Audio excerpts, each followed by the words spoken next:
Bismillahirrahmanirrahim. Assalamualaikum warahmatullahi wabarakatuh.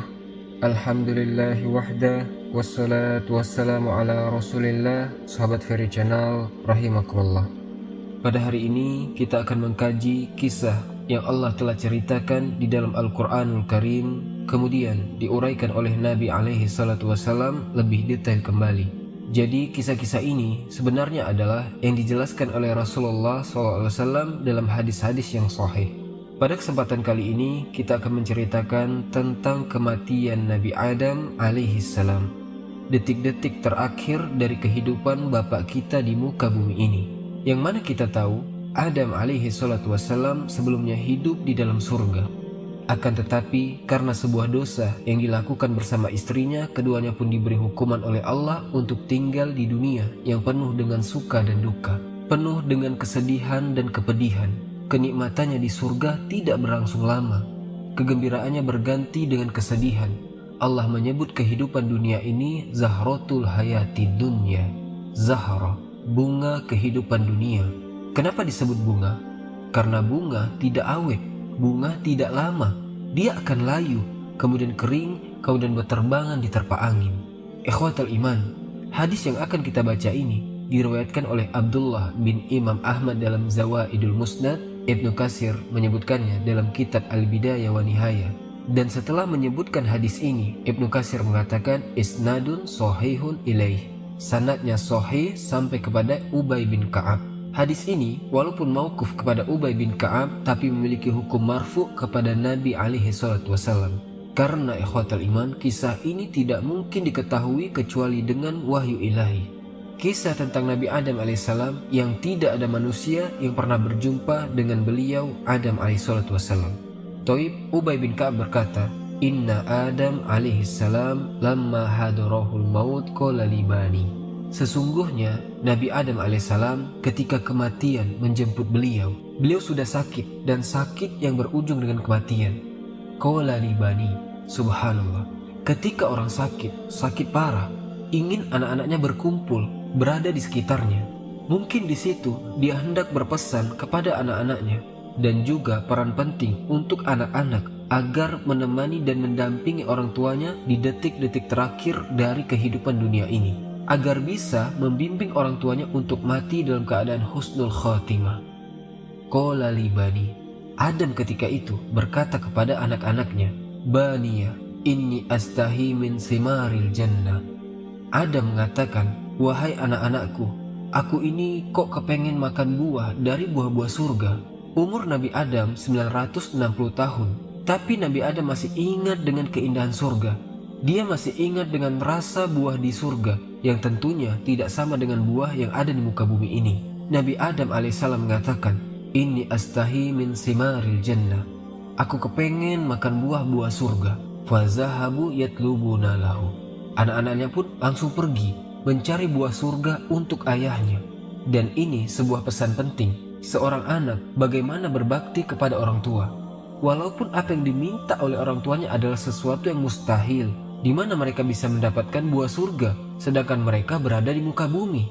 Tapi tugas seorang anak, tatkala orang tua menginginkan sesuatu, lakukan, kerjakan. Kau berupaya untuk mencarinya, walaupun kau tak tahu di mana, tapi orang tuamu lihat kau berusaha. Maka berangkatlah anak-anak Nabi Adam. Di perjalanan mereka berjumpa dengan malaikat-malaikat, tentunya dalam wujud manusia. Malaikat-malaikat yang dia temui itu membawa kain kafan, membawa minyak wangi, membawa cangkul, timba untuk menggali tanah, peralatan untuk menggali. Mereka bawa itu. Jadi di sini kita lihat bahwasanya peralatan itu dari dulu sudah ada, dari sejak Nabi Adam alaihissalam. Peralatan itu dibawa oleh malaikat. Ada kafan, ada parfum, ada cangkul, ada semacam timba yang mungkin terbuat dari apa pada waktu itu, Allahu alam. Faqalu lahu.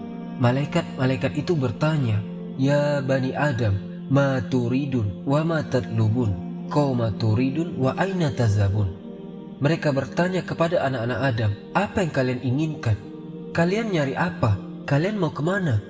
Qalu, mereka berkata, Abuna marid, ayahanda kami sakit. Anak-anak Nabi Adam mengatakan, Abuna marid, ayahanda kami sakit. Fastaha min simaril jannah. dan dia ingin buah dari buah-buah surga. Mereka berjumpa dengan malaikat yang mungkin malaikat bisa mendatangkannya. Apa jawaban malaikat ketika mendengarkan ucapan anak-anak Adam? Qalu lahu irji'u faqad qudiya qawdu abikum. Kalian pulang sudah datang ketentuan buat ayahandamu. Udah datang, udah waktunya, jadi tidak perlu lagi kalian mencari hal itu. Maka mendengar itu, akhirnya mereka tidak jadi pergi, balik menuju ke rumah Nabi Adam alaihissalam. Tatkala Hawa melihat mereka datang, maka Hawa langsung tahu kalau yang bersama mereka adalah malaikat-malaikat Allah. Yang mana malaikat-malaikat ini hendak mencabut nyawa Nabi Adam dan menguburkannya. Maka Hawa pun memeluk Nabi Adam, meminta kepada Nabi Adam agar memilih kehidupan dunia.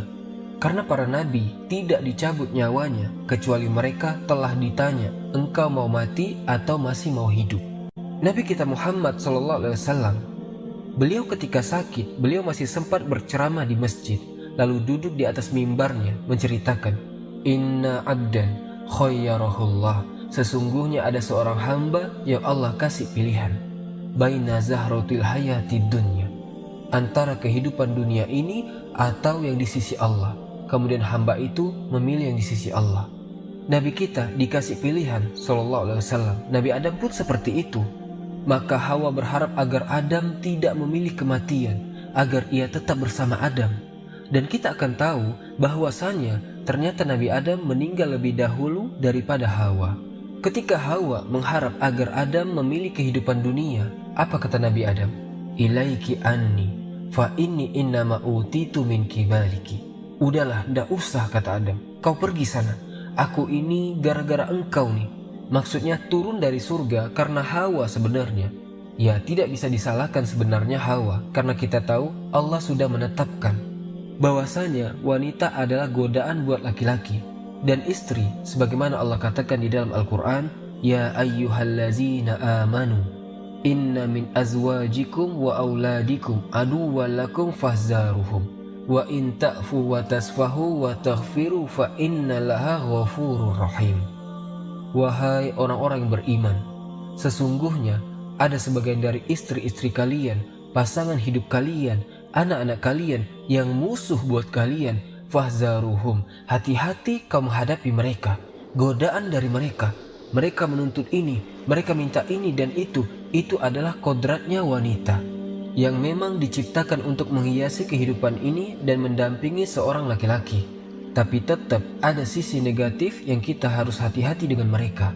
Tapi kata Allah, kalau kau maafkan mereka, kau lupakan kesalahan mereka, kau ampuni mereka, itu lebih baik buat kalian. Khalibani wa baina malaikati rabbi. Sudah, kata Adam, biarkan antara aku dengan malaikat-malaikat Rabbku. Itu kata Nabi Adam. Maka malaikat datang kemudian mencabut nyawa Nabi Adam alaihissalam. Wa ghassaluhu, dimandikan Nabi Adam. Kita akan lihat bagaimana syariat orang setelah meninggal dunia. Malaikat datang untuk memberikan pelajaran, karena kita tahu kisah Habil dan Qabil ketika Qabil membunuh Habil, dan diceritakan bahwasanya kisah itu terjadi ketika Nabi Adam alaihissalam tidak ada di tempat. Beliau sudah berangkat haji dalam beberapa riwayat.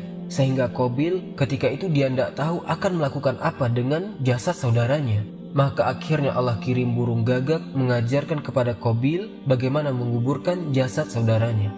Di sini dijelaskan bahwasanya dimandikan terlebih dahulu.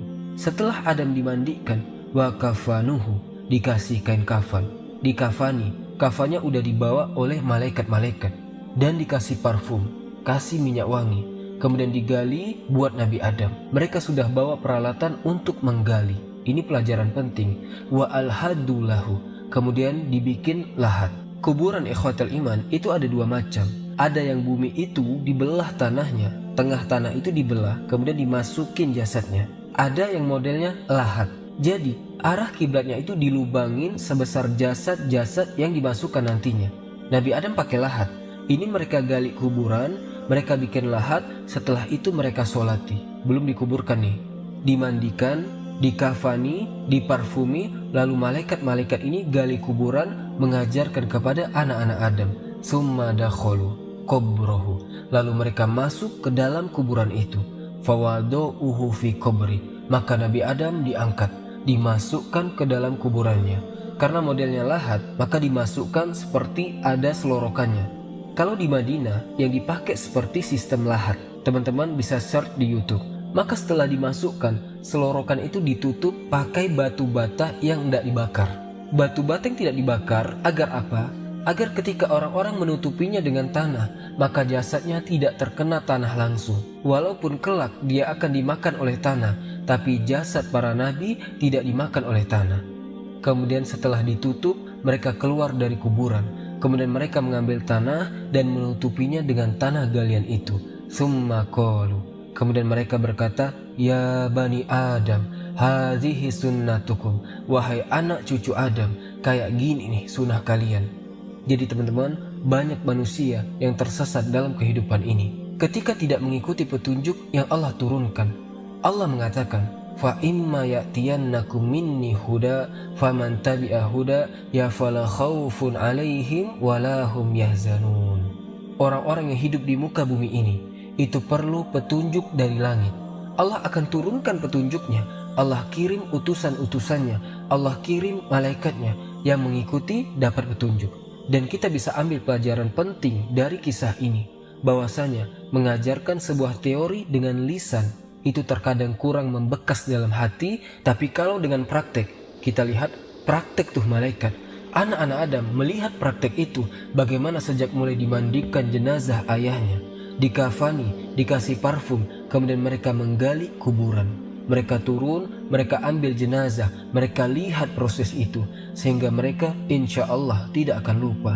Dan orang tua pun ketika mengajarkan sesuatu kepada anaknya, pelajaran paling penting adalah dengan cara memberikan qudwah, memberikan contoh. Maka inilah kisah dari wafatnya Nabi Adam alaihissalam. Semoga ada manfaatnya. Wallahu a'lam bishawab. Subhanakallahumma wa bihamdika asyhadu an la ilaha illa ant astaghfiruka wa atubu ilaik. Assalamualaikum warahmatullahi wabarakatuh.